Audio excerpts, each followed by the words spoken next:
উৎসবমুখর পরিবেশে হবে ভোট, জাতির উদ্দেশ্যে ভাষণে প্রধান উপদেষ্টা।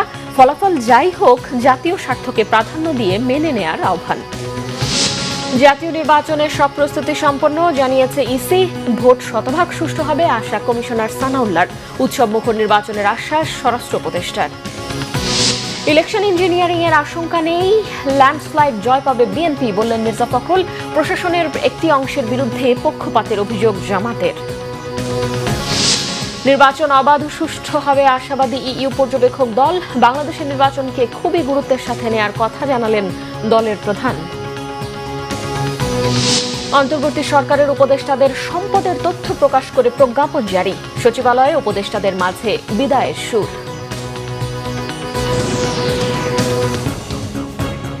দেখছিলেন ক্রাউন সিমেন্ট সংবাদ শিরোনাম। প্রধান উপদেষ্টা ডক্টর মোহাম্মদ ইউনূস বলেছেন, সুষ্ঠু ও শান্তিপূর্ণভাবে ভোট গ্রহণের সর্বোচ্চ প্রস্তুতি নিয়েছে সরকার। জাতির উদ্দেশ্যে দেয়া ভাষণে ভোটের ফলাফল যাই হোক, সকলকে জাতীয় স্বার্থকে প্রাধান্য দেওয়ার আহ্বান জানিয়েছেন তিনি। নারী ও তরুণদের নির্ভয়ে ভোট কেন্দ্রে যাওয়ারও আহ্বান জানিয়েছেন। নবনির্বাচিত সরকারের হাতে দ্রুততম সময়ের মধ্যে ক্ষমতা হস্তান্তরের কথাও জানান প্রধান উপদেষ্টা। রোকনুজ্জামানের প্রতিবেদনে বিস্তারিত। আসন্ন জাতীয় সংসদ নির্বাচনকে সামনে রেখে মঙ্গলবার সন্ধ্যায় জাতির উদ্দেশ্যে ভাষণ দেন অন্তর্বর্তীকালীন সরকারের প্রধান উপদেষ্টা অধ্যাপক মোহাম্মদ ইউনূস। ভাষণে নির্বাচনের শৃঙ্খলা পরিস্থিতি সহ সর্বশেষ প্রস্তুতির কথা জানান প্রধান উপদেষ্টা। এই নির্বাচন বাংলাদেশের গণতান্ত্রিক যাত্রায় একটি ঐতিহাসিক মাইলফলক। এই নির্বাচনের মাধ্যমে আমরা শুধু জনপ্রতিনিধি নির্বাচন করছি না, একই সাথে আমরা সিদ্ধান্ত নিচ্ছি বাংলাদেশ কোন পথে এগোবে।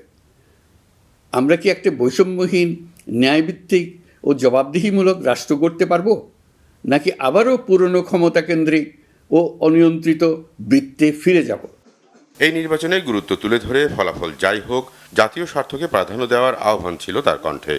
আমি সকল প্রতিদ্বন্দ্বী প্রার্থীর প্রতি আন্তরিক আহ্বান জানাই, নির্বাচনের ফলাফল যাই হোক না কেন, ব্যক্তিগত বা দলীয় স্বার্থের ঊর্ধ্বে উঠে জাতির বৃহত্তর স্বার্থকে প্রাধান্য দিন। বিজয় যেমন গণতন্ত্রের অংশ, তেমনি পরাজয়ও গণতন্ত্রের অবিচ্ছেদ্য সত্য। আপনাদের কাছে অনুরোধ নয়, দাবি জানাচ্ছি, ভয়কে পেছনে রেখে সাহসকে সামনে এনে ভোট কেন্দ্রে যান। আপনার একটি ভোট শুধু একটি সরকার নির্বাচন করবে না, এটি 17 বছরের নিরাপত্তার জবাব দেবে। নির্বাচনে কোনো রকম শৃঙ্খলা, ভয়ভীতি প্রদর্শনকে সরকার সহ্য করবে না বলেও সাফ জানিয়ে দেন ডক্টর ইউনূস। নির্বাচনী প্রক্রিয়া শুরু হওয়ার পর থেকেই আমরা লক্ষ্য করছি একটি চিহ্নিত মহল পরিকল্পিতভাবে গুজব ও অপতথ্য ছড়িয়ে নাগরিকদের মনে সন্দেহ, ভয় ও বিভ্রান্তি সৃষ্টি করার চেষ্টা করছে। তাদের উদ্দেশ্য একটাই, নির্বাচনের শান্তিপূর্ণ পরিবেশ নষ্ট করা, জনগণের আস্থাকে দুর্বল করা। সর্বত দেশের চাবি ভোটারদের হাতে উল্লেখ করে সবাইকে ভোট কেন্দ্রে যাওয়ার আহ্বান জানান প্রধান উপদেষ্টা। এই ভোটের মাধ্যমেই আপনারা জানিয়ে দেবেন আপনারা জুলাই সনদের প্রস্তাবিত সংস্কার কাঠামোকে এগিয়ে নিতে চান কিনা। নির্বাচিত প্রতিনিধিদের হাতে ক্ষমতা হস্তান্তরের কথাও জানান প্রধান উপদেষ্টা। নির্বাচন হয়ে গেলে নির্বাচিত সরকার দ্রুত দায়িত্ব গ্রহণ করবে, তার সঙ্গে শেষ হবে অন্তর্বর্তী সরকারের দায়িত্ব। আমরা অত্যন্ত আনন্দের সঙ্গে এবং গৌরবের সঙ্গে নবনির্বাচিত সরকারের কাছে দায়িত্ব অর্পণ করে তাদের সর্বাঙ্গীন সাফল্য কামনা করে বিদায় নিয়ে নিজ নিজ কাজে ফিরে যাব। রোকনুজ্জামান, বাংলা ভিশন, ঢাকা। নির্বাচন কমিশনের সিনিয়র সচিব আক্তার আহমেদ জানিয়েছেন, ত্রয়োদশ জাতীয় সংসদ নির্বাচন ও গণভোটের সব প্রস্তুতি সম্পন্ন হয়েছে। তিনি আশ্বস্ত করেন, ফলাফল কোনোভাবেই দীর্ঘায়িত হবে না। অপতথ্য, অপপ্রচারে বিরত থেকে গণমাধ্যমকে সঠিক তথ্য দেওয়ার আহ্বান জানান। রাজধানীর একটি হোটেলে বিদেশি সাংবাদিকদের জন্য মিডিয়া সেন্টার উদ্বোধনী অনুষ্ঠানে ইসি সচিব বলেন, জাতীয় নির্বাচনের জন্য 299টি আসনের সব ব্যালট পেপার পাঠানো হয়েছে, প্রস্তুতিও শেষ হয়েছে। দেশের মানুষ এখন নির্বাচনের মাহেন্দ্রক্ষণের অপেক্ষায় রয়েছে। উৎসব মুখর পরিবেশে অবাধ, সুষ্ঠু ও নিরপেক্ষ নির্বাচন করতে কমিশন কাজ করছে। এজন্য কমিশনের বিধিবিধানেও সংযোজন বিয়োজন করা হচ্ছে। তিনি জানান, রিটার্নিং অফিসারের কাছে পোস্টাল ব্যালটের হিসেব আসতে কিছুটা সময় লাগতে পারে। ব্যালট গুনতে যত সময় লাগবে এর বাইরে নির্বাচনের ফলাফল প্রকাশে দেরি হবে না বলেও জানিয়েছেন নির্বাচন কমিশন সচিব আক্তার আহমেদ। অনুষ্ঠানে তথ্য সচিব জানান, এবার 19টি দেশ থেকে জাতীয় নির্বাচন কভার করতে বাংলাদেশে এসেছেন সাংবাদিকরা। বিমানবন্দর ও হেল্প ডেস্ক সহ বিভিন্ন সুবিধা রাখা হয়েছে তাদের জন্য। ভোট গ্রহণের যে প্রস্তুতি সেটা সম্পন্ন হয়েছে এবং এই প্রস্তুতিটার এখন আমাদের মহেন্দ্রক্ষণের জন্য অপেক্ষা। আমরা আগামী 12 তারিখ সকাল 7:30টার সময় ভোট দিয়ে আমরা একটা যুগান্তের একটা সন্ধিক্ষণে আসব এবং আমাদের শুভ সূচনা হবে। ব্যালট যতগুলো হয়েছে ততগুলো গুনতে হবে, সে গোনার জন্য যতটুকু সময়, যে কেন্দ্রে 3000 ভোট পড়বে তার গুনতে যে সময় লাগবে, যে কেন্দ্রে 5000 ভোট হবে সেখানে বেশি সময় লাগবে। এই আপেক্ষিকতাটাকে আমাদের মানতে হবে। সুষ্ঠু নির্বাচনে শতভাগ আশাবাদী নির্বাচন কমিশন। ইসির তথ্য অনুযায়ী 50% ভোট কেন্দ্র ঝুঁকিপূর্ণ। এসব কেন্দ্রে নেওয়া হয়েছে বাড়তি নিরাপত্তা। সুষ্ঠু ভোট নিশ্চিতে মাঠে কাজ করছে আইনশৃঙ্খলা বাহিনীর 9,58,000 সদস্য। ভোটের আগের দিন বুধবার সন্ধ্যার মধ্যেই ভোট কেন্দ্রে ব্যালট পৌঁছে যাবে বলে জানিয়েছেন নির্বাচন কমিশনার আবুল ফজল মোহাম্মদ সানাউল্লাহ। রিপোর্ট আসমা আক্তার নুপুরের। দীর্ঘ প্রতীক্ষা আর নানা অনিশ্চয়তা কাটিয়ে অবশেষে ভোট উৎসবের দ্বার প্রান্তে বাংলাদেশ। এখন কেবল অপেক্ষা ব্যালট যুদ্ধের। মঙ্গলবার নির্বাচন কমিশন ভবনে ভোটের সার্বিক পরিস্থিতি নিয়ে সাংবাদিকদের সাথে কথা বলেন নির্বাচন কমিশনার অবসরপ্রাপ্ত ব্রিগেডিয়ার জেনারেল আবুল ফজল মোহাম্মদ সানাউল্লাহ। জানান 299 আসনে ব্যালট পেপার চলে গেছে। রিটার্নিং অফিসারের দপ্তর থেকে বুধবার সন্ধ্যার মধ্যে কেন্দ্রে পৌঁছে যাবে ব্যালট। পোলিং সেন্টারগুলোতে ব্যালট পেপার এবং নির্বাচনী সামগ্রী অ্যাসিস্ট্যান্ট রিটার্নিং অফিসারের অফিস থেকে কালকে সকালবেলায় বিতরণ করা শুরু হবে এবং কালকে সন্ধ্যা নাগাদ এটা কেন্দ্রে পৌঁছে যাবে। হয়তো একটু কম বেশি হতে পারে ট্রাভেল টাইমের উপর ভিত্তি করে। এবারের নির্বাচনে আইনশৃঙ্খলা পরিস্থিতি অনেক ভালো দাবি করে এই নির্বাচন কমিশনার জানান, নির্বাচনী মাঠে 2098 জন ম্যাজিস্ট্রেট দায়িত্ব পালন করবেন। 2 ঘন্টা পর পর নির্বাচনের সার্বিক বিষয়ে জানানো হবে। সারা দেশে প্রায় 9,58,000 আইন শৃঙ্খলা রক্ষাকারী বাহিনীর সদস্য ডিপ্লয় হয়েছে। আমাদের ম্যাজিস্ট্রেট ডিউটি পালন করছেন 2098 জন, ধরে নেন 2100 মতন নির্বাহী ম্যাজিস্ট্রেট এবং 657 জন মতো বিচারিক ম্যাজিস্ট্রেট, জুডিশিয়াল ম্যাজিস্ট্রেট দায়িত্ব পালন করছেন। সুষ্ঠু নির্বাচনের জন্য সব রাজনৈতিক দলের সহযোগিতা চেয়েছে ইসি।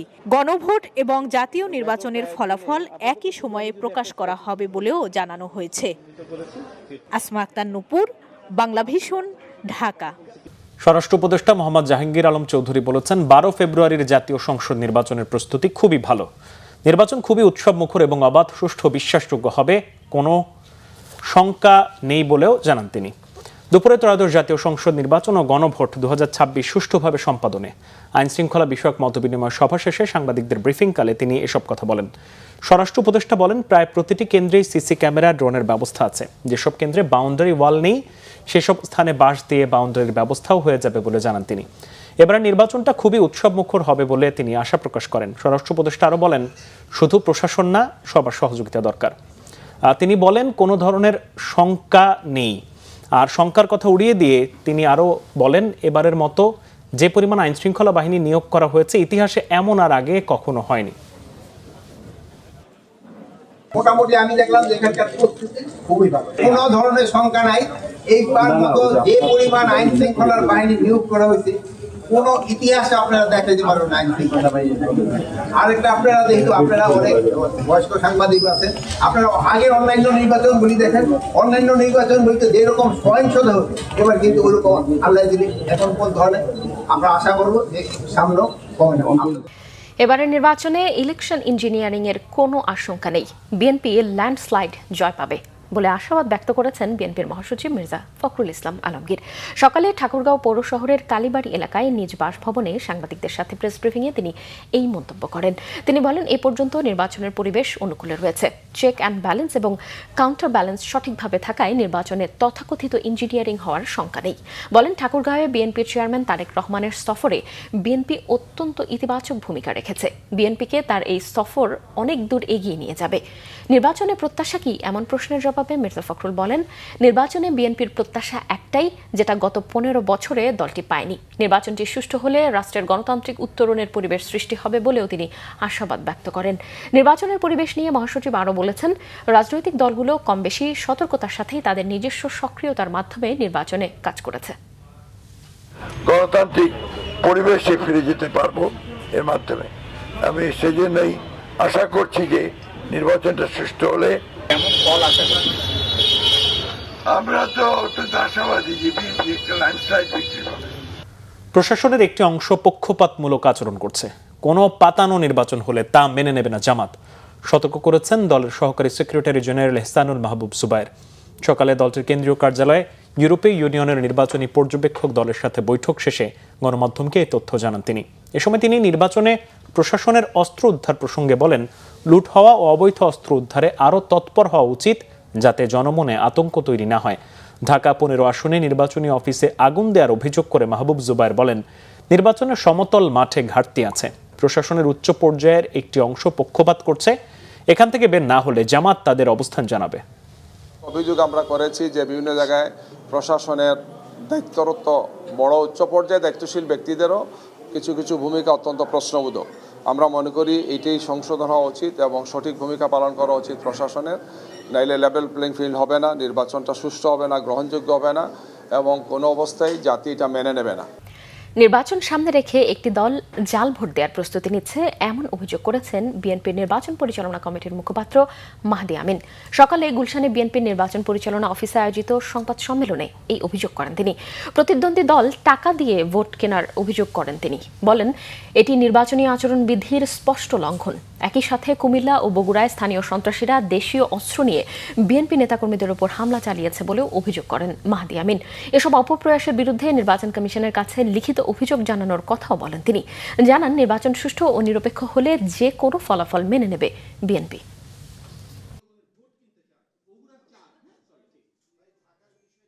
সারা দেশে বিএনপির পক্ষে যে গণজোয়ার সৃষ্টি হয়েছে, তাতে একটি অবাধ, সুষ্ঠু ও গ্রহণযোগ্য নির্বাচন হলে বিএনপির নিরঙ্কুশ বিজয় অনিবার্য ইনশাআল্লাহ। এই বাস্তবতা উপলব্ধি করে একটি নির্দিষ্ট রাজনৈতিক দল ক্রমাগত অপপ্রচার ছড়াচ্ছে, সহিংস রাজনীতির ইঙ্গিত দিচ্ছে, ধর্মকে রাজনৈতিক স্বার্থে অপব্যবহার করে ভোট চাইছে এবং এমনকি জাল ভোটের প্রস্তুতিও গ্রহণ করছে। জনরায়ের শক্তির মুখে দাঁড়িয়ে এই ধরনের অপকৌশল তাদের রাজনৈতিক দেউলিয়ত্বের প্রমাণ। ত্রয়োদশ জাতীয় সংসদ নির্বাচন অবাধ ও সুষ্ঠু হবার বিষয়ে আশাবাদী ইউরোপীয় ইউনিয়নের নির্বাচন পর্যবেক্ষক দল। এই নির্বাচন বাংলাদেশের গণতন্ত্রের জন্য খুবই গুরুত্বপূর্ণ বলেছেন তারা। সকালে রাজধানীর একটি হোটেলে সংবাদ সম্মেলনে এসব বলেছে ইউরোপীয় ইউনিয়ন নির্বাচন পর্যবেক্ষক দল। পর্যবেক্ষক দলের প্রধান ইভার্স ইজাবস জানান, এবার বাংলাদেশের নির্বাচনকে তারা খুবই গুরুত্বের সাথে নিয়েছেন। এই কারণে ইউভুক্ত 27 দেশের বাইরে পার্টনার দেশগুলো নির্বাচন পর্যবেক্ষক পাঠিয়েছে। তিনি আরও বলেন, ইউরোপীয় ইউনিয়ন কোনো রাজনৈতিক বক্তব্য দেবে না। পর্যবেক্ষক দলের কাজ নির্বাচন পর্যবেক্ষণ করা। বাংলাদেশের নির্বাচনের অধিক সংখ্যক নারী ভোট দেবেন ও সংখ্যালঘুরা ভোট কেন্দ্রে গিয়ে নির্বিঘ্নে ভোটাধিকার প্রয়োগ করবেন, এমন আশা ইউরোপীয় ইউনিয়নের। Very hopeful in a sense that, most of our interlocutors have emphasized that this should be a new page in the Bangladeshi history and of Bangladeshi democracy. নির্বাচনকে বাধাগ্রস্ত করার শক্তি কারোরই নেই বলে জোর দাবি করেছেন পুলিশ মহাপরিদর্শক বাহরুল আলম। বলেন, কেউ মপ করে অবৈধভাবে সিল মারার চেষ্টা করলে শুধু ভোট কেন্দ্র নয়, ওই আসনের ভোটই স্থগিত করবে নির্বাচন কমিশন। এবারে নির্বাচন সর্বকালের নিরাপদ নির্বাচন করতে 1,87,000 পুলিশ কাজ করবে। তবে নির্বাচনে জঙ্গি হুমকি না থাকলেও আশঙ্কা উড়িয়ে না দেওয়ার কথাও জানান বাহরুল আলম। বিস্তারিত জিয়া খানের রিপোর্টে। ত্রয়োদশ জাতীয় সংসদ নির্বাচনকে সামনে রেখে আইনশৃঙ্খলা পরিস্থিতি জানাতে মঙ্গলবার সকালে সংবাদ সম্মেলন করেন আইজিপি বাহরুল আলম। বলেন, নির্বাচনী সুযোগ জনগণের কাছে পুলিশের আস্থা ফেরানোর। নিরাপত্তা নিশ্চিতে 90% কেন্দ্র থাকবে সিসি ক্যামেরার নজরদারিতে। ঝুঁকিপূর্ণ 24,000-এরও বেশি কেন্দ্র চিহ্নিত করে ব্যবস্থা নেওয়ার কথা জানান আইজিপি। নির্বাচনী নিরাপত্তায় নিয়োজিত পুলিশের সংখ্যা হবে 1,57,805। এর মধ্যে কেন্দ্রে স্ট্যাটিক ফোর্স থাকবে 93,391, বাকিরা মোবাইল এবং স্ট্রাইকিং ফোর্স। এর বাইরেও ইলেকশনে অন্যান্য সাপোর্ট বা সহায়তার জন্য আমাদের 29,798 জনবল নিয়োজিত থাকবে থানায় থেকে বিভিন্ন ধরনের সহায়তার জন্য। এটা যদি আমি হিসাব করি তাহলে পুলিশের নিরাপত্তা পরিকল্পনায় মোট মোতায়েন হবে 1,87,603 জন পুলিশ সদস্য। ঐতিহাসিক সর্বকালের সবচেয়ে নিরাপদ ইলেকশন করতে চাই। That is the intent of the government. যে কোনো মূল্যে নির্বাচন সুষ্ঠু ও শান্তিপূর্ণ করার চ্যালেঞ্জ নিয়েছে পুলিশ। বিতর্কিত পুলিশ সদস্যদের বাইরে রাখা হয়েছে নির্বাচন থেকে। আমি মনে করি যে আমাদের যে সিকিউরিটি অ্যারেঞ্জমেন্টটা এখন আছে, ইলেকশনকে ডিসরাপ্ট করার মতো কোনো শক্তি নাই। কোথাও একটা ক্রাইম হতে পারে, একটা ডাকাতি হয়ে যেতে পারে, একটা খুন হয়ে যেতে পারে, কিন্তু ইলেকশন ডিসরাপ্ট করতে পারবে না। মবের চেষ্টা হলে শক্ত হাতে প্রতিহতের ঘোষণাও দেন আইজিপি। ইলেকশনে আমরা দেখেছি মাঝে মাঝে যে ওরা স্টর্মিং করে ঢুকে পড়ে ইয়েতে ভোট কেন্দ্রে সিল মারে। এটাকে যদি মব বলেন, এটা চিরকালই ছিল, আজকে নতুন না। কিন্তু এইবার not a single incident will happen. আমরা যেটা ইলেকশন কমিশন বলেছে, যদি ইয়ে করে আমি ভোট কেন্দ্র বন্ধ করে দেবো, একটা কেন্দ্র বন্ধের জন্য আসনই বন্ধ করে দেবো। মানে এইবার পারবে না, খালি দেখেন। নির্বাচনে সুনির্দিষ্ট জঙ্গি হুমকি না থাকার দাবি তার। তীব্র আশঙ্কা বোধ করছি না, তবে আমরা জিনিসটা উড়িয়েও দিচ্ছি না। আমরা ফুল প্রুফ ব্যবস্থা রেখেছি জঙ্গি হামলার ব্যাপারে। এখন পর্যন্ত 27,995টি বৈধ অস্ত্র জমা পড়লেও বাইরে আছে লুট হওয়া প্রায় 2,500 অস্ত্র। পুলিশ রাজনৈতিক প্রভাবমুক্ত হয়ে নির্বাচনে কাজ করবে বলেও জানান বাহারুল আলম। জিয়া খান, বাংলা ভিশন, ঢাকা। প্রধান উপদেষ্টা সহ সব উপদেষ্টাদের সম্পদের বিবরণী প্রকাশ করেছে অন্তর্বর্তী সরকার। মঙ্গলবার মন্ত্রিপরিষদ বিভাগ থেকে এক প্রজ্ঞাপনের মাধ্যমে এই বিবরণী প্রকাশ করা হয়েছে। প্রজ্ঞাপনে বলা হয়েছে 2024 সালের 30 জুন থেকে 2025 সালের 30 জুন পর্যন্ত এই হিসাব করা হয়েছে। প্রজ্ঞাপন অনুযায়ী গত এক বছরে অন্তর্বর্তী সরকারের প্রধান উপদেষ্টা ডক্টর মোহাম্মদ ইউনূসের সম্পদ প্রায় 1,61,00,000 টাকা বেড়েছে। এতে প্রধান উপদেষ্টার সম্পদ বেড়ে দাঁড়িয়েছে 15,62,88,806 টাকা। সম্পদ বিবরণীতে অন্তর্বর্তী সরকারের সাবেক উপদেষ্টা আসিফ মাহমুদ সজীব ভুঁইয়া ও মাহফুজ আলমের সম্পদের হিসাবও প্রকাশ করা হয়েছে প্রজ্ঞাপনে। ত্রয়োদশ জাতীয় সংসদ নির্বাচনে বিজয়ী দলের হাতে ক্ষমতা হস্তান্তরের মধ্য দিয়ে দায়িত্ব ছাড়বে অন্তর্বর্তীকালীন সরকার ও তাদের কর্মকর্তারা। দায়িত্ব ছাড়ার আগে প্রতিশ্রুতি অনুযায়ী প্রধান উপদেষ্টা সহ সকল উপদেষ্টা সমমর্যাদা সম্পন্ন ব্যক্তি এবং তাদের স্ত্রী স্বামীর সম্পদ বিবরণী প্রকাশ করল সরকার। বিদায় বেলায় সাফল্য ব্যর্থতার খতিয়ান তুলে ধরলেন অন্তর্বর্তী সরকারের হাফ ডজন উপদেষ্টা। মন্ত্রণালয় কর্মকর্তাদের জন্য ধর্ম উপদেষ্টা নিজেকে 95% সফল দাবি করলেও অর্থ উপদেষ্টার মূল্যায়ন নিজের কাজের জন্য 70-এর বেশি নম্বর পাবেন তিনি। এদিকে ভুল ত্রুটির জন্য ক্ষমা চাওয়ার পাশাপাশি মানুষ যাতে তাদের কর্মকাণ্ড দ্রুত ভুলে যান এমন প্রত্যাশাও জানান বাণিজ্য উপদেষ্টা। বাংলাদেশি পণ্য রপ্তানিতে মার্কিন পাল্টা শুল্ক মাত্র 1% কমলেও সেটাই বাণিজ্য মন্ত্রণালয়ের বড় অর্জন বলে দাবি করেন শেখ বশিরউদ্দিন। জিয়াউল হক সবুজের রিপোর্ট। দিনের প্রথম ভাগেই সচিবালয়ে প্রথম সংবাদ সম্মেলন ডাকেন ভূমি ও খাদ্য উপদেষ্টা আলী ইমাম মজুমদার। তিনি জানান তার মূল ফোকাস ছিল ভূমি মন্ত্রণালয়ের স্বয়ংক্রিয় পদ্ধতি চালু করা। এ বিষয়ে নিজের সফলতা দাবি করলেও দরকারি আরও অনেক কিছুই করার সুযোগ ছিল বলে অকপটে স্বীকার করেন তিনি। যখন বিদায় নিচ্ছি তখন তিক্ততা বাড়াতে চাই না। আমাদের মন্ত্রণালয়ের তরফ থেকে সর্বোচ্চ পর্যায়ে এটাকে নিয়ে যাওয়া হয়েছিল, এখন উপদেষ্টা পরিষদে নিয়ে যাওয়া হয়েছিল, আমরা সফল হই নাই। এটা দায়ী করার ব্যাপার না, তাহলে সেই ক্ষেত্রে দায়ী আমাকেই করতে হবে, যেহেতু আমি পারি নাই, দায়ী আমাকেই করতে হবে। ব্যর্থতার দায়ভারটা আমি নিচ্ছি। ধর্ম উপদেষ্টা ডক্টর আফম খালিদ জানান 1.5 বছরের দায়িত্ব পালনকালে হজের বিমান ভাড়া 40,000 টাকা কমাতে পারা তার মন্ত্রণালয়ের বড় অর্জন। অক্ষ প্রশাসনে শৃঙ্খলা প্রতিষ্ঠা ছাড়া আর কোনো খাতেই তার ব্যর্থতা নেই বলে দাবি করেন তিনি। আমি 95% সফল আমার মন্ত্রণালয়ের কর্মকাণ্ডে। এটা যদি আর কিছুদিন সময় পেতাম তাহলে ওয়াকফকে আমরা একটা শৃঙ্খলার ভিতরে, জবাবদিহিতার ভিতরে আমরা নিয়ে আসতে পারতাম। এদিকে সাংবাদিকদের সাথে আলাপকালে অর্থ উপদেষ্টা জানান নির্বাচিত সরকার আন্তরিক হলে পাচার হওয়া অর্থ ফেরত আনা সম্ভব। 1.5 বছরের কাজের মূল্যায়নে নিজেকে 70% সফল দাবি করেন তিনি। আমি একটু প্র্যাগমেটিক, আমি নিজের ড্রাম কিন্তু খুব কমই বাজাই। আমার ভাস্তারা ওই দিনে বলছে, চাচু আমরা প্রাউড, আপনি ড্রাম বাজান না কেন? আমি তো বাধ্য এগুলো রাখো। তো আমি সাধারণত একটু যে আমাদের অনেকগুলো করার ইচ্ছা ছিল সেগুলো আমরা করতে পারি নাই, আমাদের কাছে এক্সপেকটেশন। সেকেন্ড, যেগুলো করেছি একেবারে শেষ করে দিয়ে যেতে পারি নাই। অতএব ডেফিনেটলি 100 মার্ক কেন দেবো আমাকে? 70-80 হলে আমি মনে করি যে উই হ্যাভ স্টার্টেড। আরেক ব্রিফিংয়ে বাণিজ্য উপদেষ্টা জানান, নতুন চুক্তি অনুযায়ী যুক্তরাষ্ট্রে পাঠানো 90% পণ্যে শুল্ক ছাড় পাবে বাংলাদেশ। কারো সাথে বৈষম্য বা পক্ষপাতমূলক আচরণ করেননি দাবি করে তিনি বলেন, সরবরাহ ব্যবস্থায় যেই উন্নয়ন তিনি করেছেন তাতে নির্বাচিত মন্ত্রী মূল্যস্ফীতি কমাতে আরও সফল হবেন। আলুর দাম কমুক এটা আমি চাই না, ডিমের দাম আরও কমুক এটা আমি চাই না, এটা আমার লক্ষ্য না। কারণ আমাকে তো সামগ্রিক অর্থনীতির বিবেচনায় আমার চাষিকে বাঁচাতে হবে। আমি সব জিনিসের দাম যে হু হু করে কমে যাক, of course that I don't want. তেলের দাম যেটা বেড়েছে, আমরা এটার ক্ষেত্রে নিয়মতান্ত্রিক অনুসন্ধান করছি এবং এই অনুসন্ধানের পরে আমি এমন কিছু পদক্ষেপ রেখে যাচ্ছি যার বিনিময়ে আমার উত্তরসূরি আমি আশা করি তেলের দাম কমাতে পারবে। বিদায় বেলায় সবকিছু ক্ষমা সুন্দর দৃষ্টিতে দেখার অনুরোধ জানান তিনি। সেই সাথে তার কথা দ্রুত ভুলে যাওয়ার আহ্বানও জানান বাণিজ্য উপদেষ্টা। জিয়াউল হক সবুজ, বাংলা ভিশন, ঢাকা। আওয়ামী লীগের পক্ষ থেকে অন্তর্ভুক্তিমূলক নির্বাচনে আসার কোনো সহযোগিতা ছিল না বলে মন্তব্য করেছেন প্রবাসী কল্যাণ ও বৈদেশিক কর্মসংস্থান মন্ত্রণালয়ের উপদেষ্টা আসিফ নজরুল। রোববার প্রবাসী কল্যাণ ভবনে কমনওয়েলথ প্রতিনিধি দলের নির্বাচন নিয়ে বৈঠকে কথা বলেন তিনি। আসিফ নজরুল জানান, আওয়ামী লীগ কখনো নতুন রাষ্ট্র গড়তে অন্তর্ভুক্ত হতে চায়নি, বরং তারা সবসময় ফ্যাসিবাদী কার্যক্রম চালানোর চেষ্টা করেছে। এদিকে এবারের নির্বাচনে নারী ভোটারদের ভয় পাওয়ার মতো বিশেষ কোনো পরিস্থিতি নেই বলেও দাবি করেন উপদেষ্টা।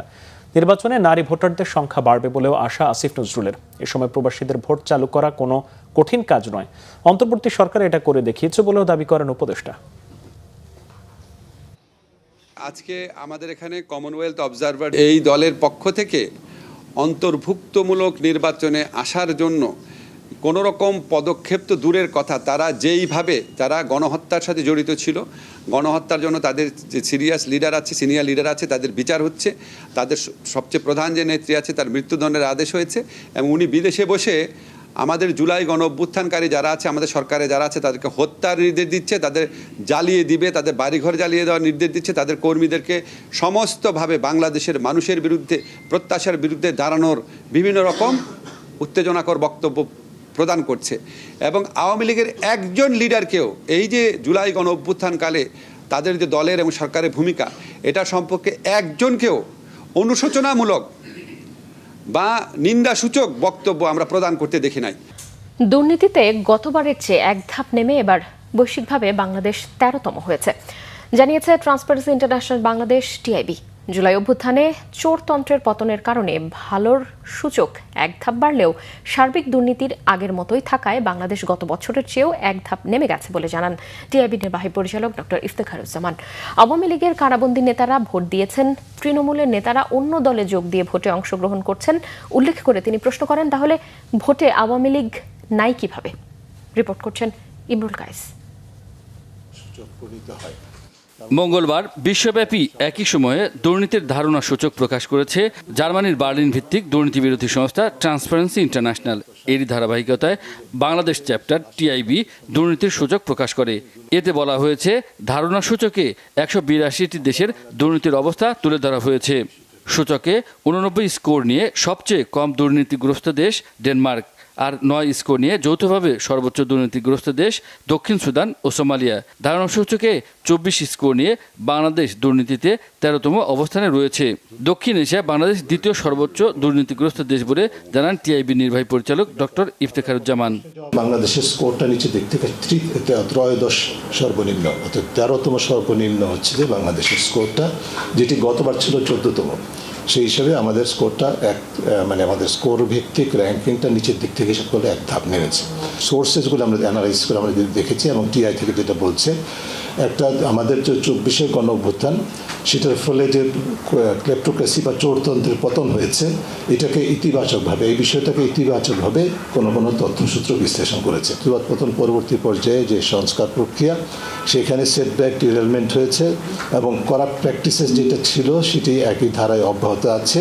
অন্তর্বর্তী সরকার স্বচ্ছতার চর্চা করতে ব্যর্থ হওয়ার পাশাপাশি সংস্কার করা এবং দুর্নীতি প্রতিরোধে সম্পূর্ণরূপে ব্যর্থ হয়েছে বলে মনে করেন তিনি। আপনি কি মনে করছেন আওয়ামী লীগ নির্বাচন করছে না? আওয়ামী লীগ কারো ভোট দেবে না? আওয়ামী লীগ কারো ভোট দেয় না ইতিমধ্যে? আমরা আজকে যারা ইনক্লুসিভ নির্বাচন বলছি না, গত 16 বছর কি করেছি? তখন ইনক্লুসিভ নির্বাচন হচ্ছে না, এটা কয়টা প্রতিষ্ঠান, কয়টা ব্যক্তি বলেছে? সাহস কতজন হচ্ছে? এই ঘরে শুধু বলা হয়েছে। আমরা ইনক্লুসিভ নির্বাচন বলতে যা বুঝি সেটি অবশ্যই অর্থবহ ইনক্লুসিভ হতে হবে। আওয়ামী লীগ নিজেরা প্রকাশ্যে দল হিসাবে ঘোষণা করেছে তারা নির্বাচন বিরোধী, কাজে তারা তো নিজেরাই নির্বাচন বর্জন করেছে। সো কীভাবে আওয়ামী লীগের নির্বাচনে আসবেন? আওয়ামী লীগ কোনো অনুশোচনা করেছে এখনো পর্যন্ত? বিন্দুমাত্র? পৃথিবীর কোনো একটা মানুষ আছে পৃথিবীতে যে বিশ্বাস করবে যে তার কোনো অপরাধ নেই? আওয়ামী লীগ একদিক থেকে ঘোষণা দিয়ে নির্বাচন বিরোধী অবস্থান ঘোষণা দিয়ে নির্বাচনকে প্রতিহত করার জন্য বিভিন্ন ধরনের সহিংসতার মধ্যে ইন্ধন যোগাচ্ছে, নিঃসন্দেহে। আপনারা জানেন, আমরা জানি, সবাই জানেন। অর্থাৎ নির্বাচনে তারা তাদের ভূমিকা পালন করছে। শেষ সময়ে অন্তর্বর্তী সরকার বিভিন্ন চুক্তি করে নির্বাচিত সরকারের জন্য বোঝা তৈরি করে দিয়ে যাচ্ছে বলে মন্তব্য করেন ডক্টর ইফতেখারুজ্জামান। ইমরুল কায়েস, বাংলা ভিশন, ঢাকা। যারা সরকার গঠন করবে তারা দুর্নীতি ও অপশাসন রোধ করে সুশাসন নিশ্চিত করতে পারলে মানুষের আকাঙ্ক্ষার প্রতিফলন ঘটবে। বিএনপি ও জামাতের নির্বাচনী ইশতেহার পর্যালোচনা করে একথা বলেছেন বিশেষজ্ঞরা। রাজনৈতিক দলগুলো দেশ পরিচালনায় কতটা প্রস্তুত সেই প্রশ্নও তোলেন তারা। ত্রয়োদশ জাতীয় সংসদ নির্বাচনকে কেন্দ্র করে বিএনপি ও জামাতের ইশতেহার পর্যালোচনা করে এসব তথ্য জানিয়েছে Bangladesh research analysis and information network. মঙ্গলবার রাজধানীর ডেইলি স্টার ভবনে আয়োজিত পর্যালোচনায় উঠে আসে আগামীতে রাষ্ট্র পরিচালনায় রাজনৈতিক দলগুলো দেশের সার্বভৌমত্ব, অর্থনীতি, সামাজিক সুরক্ষা, কর্মসংস্থান, বৈষম্য দূরীকরণ এবং নারীর ক্ষমতায়ন নিয়ে কি কি প্রতিশ্রুতি দিচ্ছে আর তা কতটা বাস্তববাদী ও বাস্তবায়নযোগ্য। এ সময় দুদলের ইশতেহারে সামাজিক সুরক্ষার বিষয়গুলো তুলনা করেন বক্তারা। দেশের জিডিপি প্রবৃদ্ধি ও বিনিয়োগ নিয়ে দল দুটির ইশতেহার বাস্তবায়নের চ্যালেঞ্জ হিসেবে দেখছেন অর্থনীতিবিদরা। পর্যালোচনায় একই সাথে উঠে এসেছে প্রযুক্তি, কর্মসংস্থান, স্বাস্থ্য খাত ও পরিবেশ নিয়ে রাজনৈতিক দলগুলোর ইশতেহারের বাস্তবতার বিভিন্ন দিকগুলো। ইশতেহার বাস্তবায়নে রাজনৈতিক দলগুলোর ওপর জনগণের চাপ সৃষ্টির ওপরও গুরুত্ব দেন বক্তারা। গণভোটের হ্যাঁ না প্রশ্ন নিয়ে অনিশ্চয়তা রয়েছে। হ্যাঁ জিতলে কি হবে তা জানেন না জাতীয়ভাবে 29.6% ভোটার। জাতীয় নির্বাচন ও গণভোটের এক সপ্তাহ আগে দেশের 8 বিভাগে 9,800 ভোটারের মতামত নিয়ে Institute of Informatics and Development IID ও ইউথ ফর পলিসির প্রাক নির্বাচনী জনধারণা জরিপে এমন তথ্য উঠে এসেছে। মঙ্গলবার রাজধানীর একটি হোটেলের সংবাদ সম্মেলনে জরিপের ফলাফল উপস্থাপনায় আয়োজকরা জানান, জুলাই সনদ সম্পর্কে জাতীয়ভাবে মাত্র 37.2% ভোটার জানেন। 35 বছরের বেশি বয়সীদের মধ্যে এই হার 23.2%, গ্রামাঞ্চলে 32.4%, আর কোনো প্রাতিষ্ঠানিক শিক্ষা নেই এমন ভোটারদের মধ্যে মাত্র 8.4%। গণভোটের হ্যাঁ না প্রশ্ন নিয়েও অনিশ্চয়তা রয়েছে। হ্যাঁ জিতলে কি হবে তা জানেন না জাতীয়ভাবে 29.6% ভোটার। ভোটের দিনের নিরাপত্তা নিয়ে উদ্বেগ প্রকাশ করেছেন 55% ভোটার। ক্ষমতাচ্যুত প্রধানমন্ত্রী শেখ হাসিনার সাবেক উপদেষ্টা সালমান এফ রহমান ও সাবেক আইনমন্ত্রী আনিসুল হকের বিরুদ্ধে জুলাই হত্যাযজ্ঞের মানবতা বিরোধী অপরাধের অকাট্য প্রমাণ রয়েছে বলে দাবি করেছেন চিফ প্রসিকিউটর মোহাম্মদ তাজুল ইসলাম। মঙ্গলবার আন্তর্জাতিক অপরাধ ট্রাইব্যুনাল 1-এ এই মামলার সূচনা বক্তব্য উপস্থাপনের সময় চিফ প্রসিকিউটর ট্রাইব্যুনালকে এই তথ্য জানান। আগামী 22 ফেব্রুয়ারি এই মামলায় সাক্ষ্য নেয়ার দিন ঠিক করেছে আদালত। গত 12 জানুয়ারি সালমান এফ রহমান ও আনিসুল হকের বিরুদ্ধে অভিযোগ গঠনের আদেশ দেয় ট্রাইব্যুনাল 1। তাদের বিরুদ্ধে জুলাই অভ্যুত্থানের সময় হত্যার নির্দেশ সহ 5টি অভিযোগ এনেছে প্রসিকিউশন। চিফ প্রসিকিউটর এক ব্রিফিংয়ে বলেন, ফেব্রুয়ারি মাসের মধ্যেই রংপুরে আবু সাইদ হত্যা ও রাজধানীর রামপুরায় ভবনের কার্নিশে ঝুলে থাকা এক তরুণকে গুলির মামলায় রায় হতে পারে বলে আশা করছে প্রসিকিউশন। সরকার পরিবর্তন হলেও ট্রাইব্যুনালে চলমান বিচারে কোনো প্রভাব পড়বে না বলে মনে করেন চিফ প্রসিকিউটর। দুর্যোগ সক্ষমতার সরঞ্জাম হস্তান্তর করা হয়েছে সশস্ত্র বাহিনী বিভাগকে। ভূমিকম্প, অন্যান্য দুর্যোগকালীন অনুসন্ধান, উদ্ধার অভিযান এবং জরুরি যোগাযোগের জন্য যন্ত্রপাতি সংগ্রহ 3য় পর্যায়ে শীর্ষক প্রকল্পের আওতায় এগুলো কেনা হয়। সকালে ঢাকা সেনানিবাসের 14 স্বতন্ত্র ইঞ্জিনিয়ার ব্রিগেডে অনুষ্ঠানে উপস্থিত ছিলেন দুর্যোগ ব্যবস্থাপনা ও ত্রাণ মন্ত্রণালয়ের উপদেষ্টা ফারুকি আজম, বীর প্রতীক, সশস্ত্র বাহিনী বিভাগের principal staff officer lieutenant general SM Kamrul Hasan এবং দুর্যোগ ব্যবস্থাপনা ও ত্রাণ মন্ত্রণালয়ের সচিব মোহাম্মদ সাইদুর রহমান খান। ঢাকা সেনানিবাসের প্রেস বিজ্ঞপ্তিতে জানানো হয়, সশস্ত্র বাহিনী ও দুর্যোগ ব্যবস্থাপনা অধিদপ্তরের মধ্যকার পারস্পরিক সহযোগিতা ও সমন্বয় এই সফলতার উজ্জ্বল উদাহরণ। সংবাদ শেষ করব ক্রাউন 7 শিরোনামগুলো আরো একবার জানিয়ে।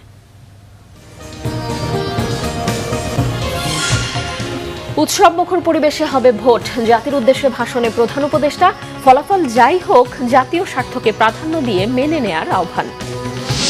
জাতীয় নির্বাচনের সব প্রস্তুতি সম্পন্ন, জানিয়েছে ইসি। ভোট শতভাগ সুষ্ঠু হবে আশা কমিশনার সানাউল্লাহর। উৎসবমুখর নির্বাচনের আশ্বাস স্বরাষ্ট্র উপদেষ্টার। ইলেকশন ইঞ্জিনিয়ারিং এর আশঙ্কা নেই, ল্যান্ডস্লাইড জয় পাবে বিএনপি, বললেন মির্জা ফখরুল। প্রশাসনের একটি অংশের বিরুদ্ধে পক্ষপাতের অভিযোগ জামাতের। নির্বাচন অবাধ ও সুষ্ঠু হবে আশাবাদী ইইউ পর্যবেক্ষক দল। বাংলাদেশের নির্বাচনকে খুবই গুরুত্বের সাথে নেয়ার কথা জানালেন দলের প্রধান। অন্তর্বর্তী সরকারের উপদেষ্টাদের সম্পদের তথ্য প্রকাশ করে প্রজ্ঞাপন জারি। সচিবালয়ে উপদেষ্টাদের মাঝে বিদায়ের সুর।